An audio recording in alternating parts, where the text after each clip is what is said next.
ટોપી વાળા ભાઈ એ જોશી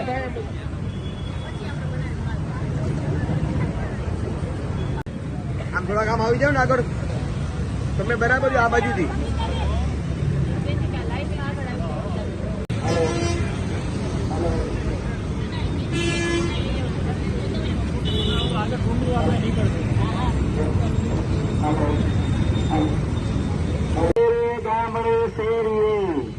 વીજળી બચતનો મંત્ર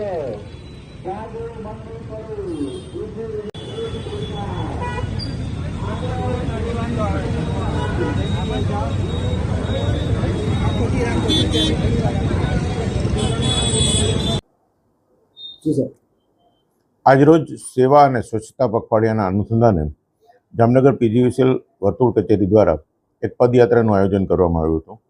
આ પદયાત્રામાં આશરે 200ની સંખ્યામાં પીજીવીસીએલના વર્તુળ કચેરી, વિભાગીય સિટી 1 કચેરી, સિટી 2 કચેરી અને રૂરલ ડિવિઝનના કર્મચારીઓ જોડાયા હતા.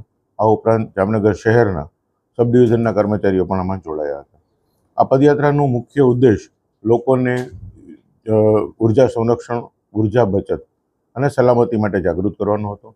સાથે સાથે સોલાર વીજળી બાબતે લોકોની સમજણ વધારવા માટે અને એના પ્રત્યે લોકોનું ધ્યાન ખેંચાય અને એ બાબતે લોકો પોતાની સમજણ વધારી અને સોલાર તરફ વળે એ ઉદ્દેશની સાથે આ પદયાત્રા કરવામાં આવી હતી.